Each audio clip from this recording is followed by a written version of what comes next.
Selamat datang kembali di channel YouTube Kisah Misteri Horor. Pada kesempatan ini kami hendak mengisahkan tentang Misteri Gadis Tengah Malam bagian keempat.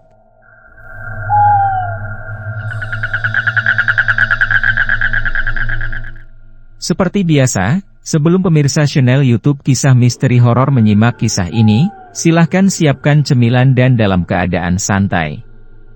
Kalau sudah semua, mari kita mulai mendengarkan kisah ini.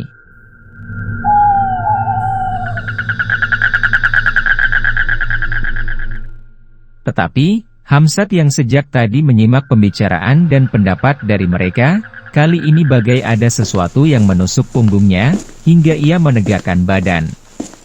"Kismi," tanyanya kepada Susilo yang tertegun di bungkus duka. "Ya, Kismi. Kupikir, Norman menyuruh perempuan menciumnya.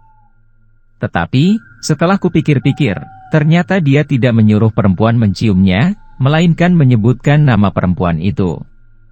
"Kismi, kau yakin begitu?" desak Denny. Susilo mengangguk. Ada rangkaian kata lain ketika ia mengatakan Kismi. "Sebentar, Kis. Itu katanya." Setelah itu, ia membuka pintu, dan memanggil nama Kismi, sepertinya mencari-cari perempuan itu. "Ah, mungkin kau memang salah anggapan," ujar Bahtiar menyangsikan. Hamsat buru-buru menyahut, "Tidak. Sus benar. Norman memang pernah bercerita padaku tentang Kismi, perempuan yang dikenalnya di sebuah motel." "Oh, jadi, Norman punya cewek baru yang namanya Kismi?" "Begitu," ujar Denny. Kemudian, Hamsat menceritakan apa yang pernah diceritakan Norman kepadanya.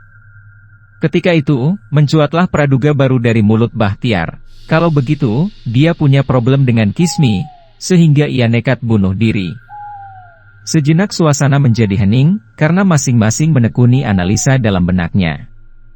Beberapa saat setelah keheningan itu mencekam, Denny berkata dengan nada sedikit menggeram, "Aku akan menemui Kismi.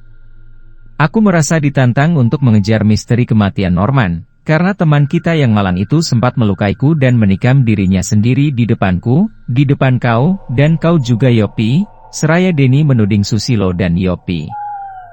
"Kalau ingin mencari dia, datanglah ke motel itu.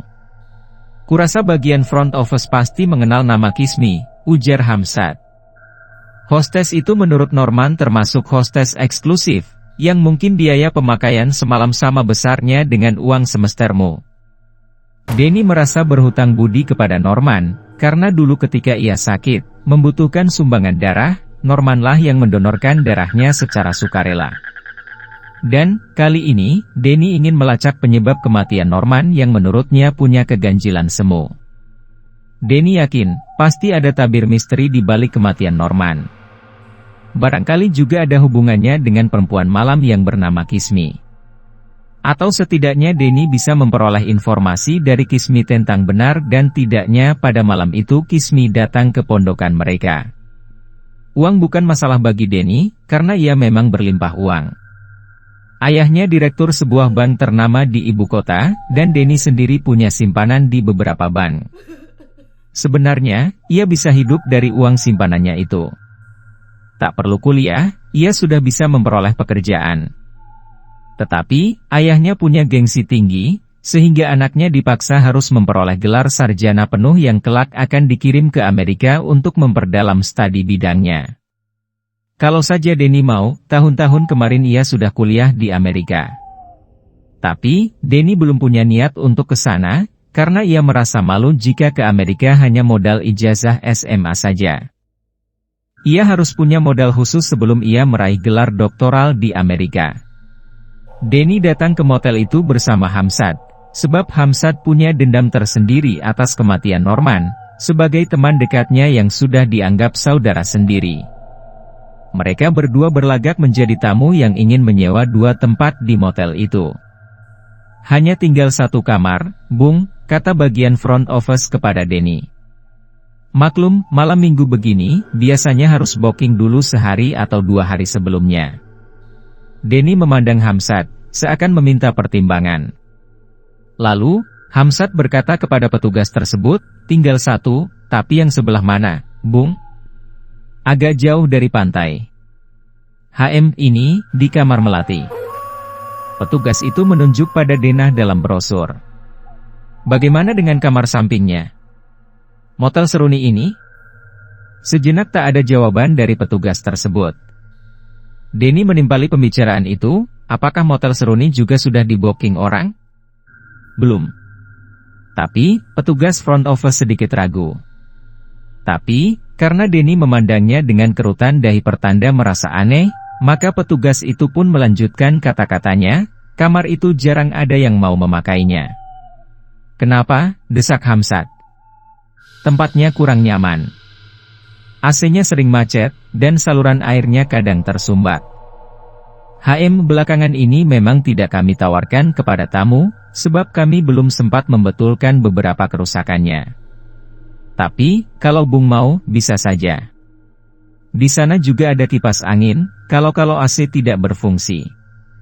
Oke, jawab Hamsat tanpa meminta persetujuan Denny, tapi, kami perlu teman. Kalau ada, tolong panggilkan yang bernama Kismi. Kismi, petugas itu bingung. Di sini tidak ada yang bernama Kismi. Mungkin Bung salah nama. Jawaban petugas dianggap hal yang wajar. Pada umumnya mereka saling berlagak tidak mengenal perempuan panggilan, tidak menyediakan hostes, tidak menyediakan wanita penghibur, dan semua itu hanya kamuflase saja. Den dan Hamsat sudah tidak heran lagi. Mereka tetap menempati kamar-kamar yang telah dipesan. Kamar-kamar itu merupakan sebuah bangunan tersendiri, berbentuk semacam rumah-rumah penduduk yang satu dengan yang lainnya terpisah. Bangunan-bangunan tersebut tidak memakai nomor, melainkan memakai nama bunga. Dalam setiap rumah motel, terisi beberapa perabot rumah tangga, terdiri dari satu ruang tamu, satu ruang tidur berukuran besar, dapur, dan kamar mandi. Kau di kamar mana? Melati atau Seruni? Tanya Hamsat kepada Denny. Aku di Seruni saja. Tapi, bagaimana dengan Kismi? Kalau mereka tidak bisa menyediakan perempuan itu, kita sia-sia bermalam di sini. Bisa kita atur lewat telepon, nanti. Biar aku yang bicara. Kau sendiri mau pakai dia? Tanya Denny. Pakai dan tidak itu urusan nanti. Tapi, kalau Kismi sudah datang, segera kau telepon aku melalui kamarmu. Kita akan bicara bertiga, siapa tahu bisa menyimpulkan sesuatu yang berguna. Aku sendiri tidak perlu perempuan lain. Aku hanya ingin bertemu dengan Kismi, ingin melihat seperti apa perempuan itu. Mereka masuk ke motel itu memang sudah malam. Pukul 8 mereka memesan kamar tersebut. Letaknya berseberangan. Masing-masing mempunyai bangku taman di bawah payung berwarna-warni. Telepon di kamar Denny berbunyi. Hamsat yang menghubunginya. Kata Hamsat kepada Denny, aku sudah paksa petugas itu untuk mengirimkan penghibur hangat yang bernama Kismi. Kukirimkan ke kamarmu. Den. Apa katanya, Ham?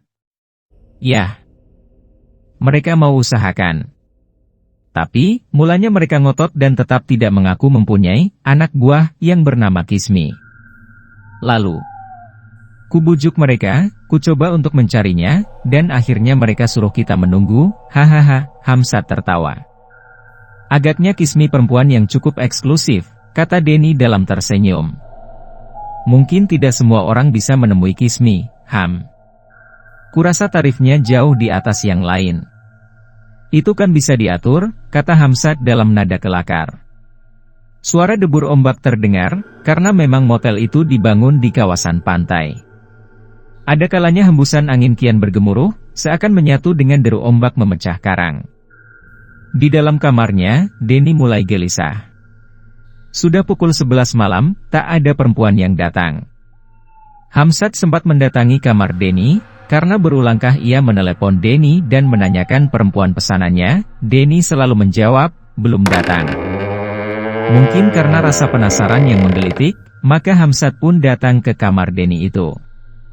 Dan, ia membuktikan sendiri bahwa di kamar itu Denny sendirian, tanpa teman wanita yang diharapkan. Aku sudah menghubungi resepsionis, dan menurutnya Kismi sedang dijemput, kata Hamsat. Bersabarlah. Yang harus bersabar aku atau kamu? Kulihat kau yang kelihatan gak sabar lagi, kata Denny seraya tertawa pelan. Hamsat kembali ke kamarnya, kamar melati. Rupanya ada satu keisengan yang ia lakukan di kamarnya itu. Tak jauh dari kamarnya, terdapat kamar motel lain. Kamar mawar. Di kamar itu, agaknya penghuninya tidak menyadari kalau lampu terang di dalamnya menampakkan sebentuk bayangan dari luar kamar yang gelap. Dari jendela dapur, Hamsat memperhatikan ruang tidur yang terang di kamar mawar itu. Karena di sana tampak gerakan-gerakan dua orang yang bercumbu dalam bentuk bayangan. Dari kamar Denny, bayangan itu tak akan terlihat.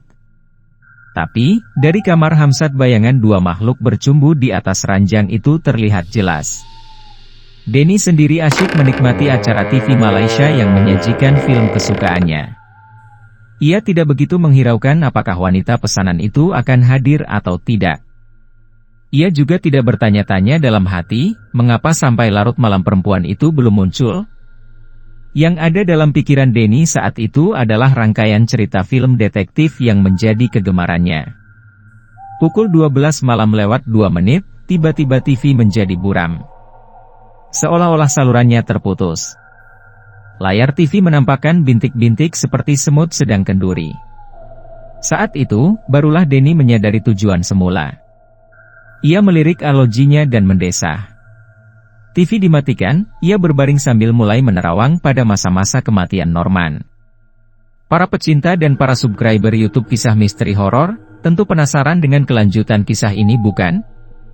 Silahkan ikuti bagian selanjutnya esok hari di waktu dan jam yang sama, dengan cara klik subscribe dan juga loncengnya, agar Anda selalu mendapatkan notifikasi jika channel YouTube ini mengupload video kisah terbaru.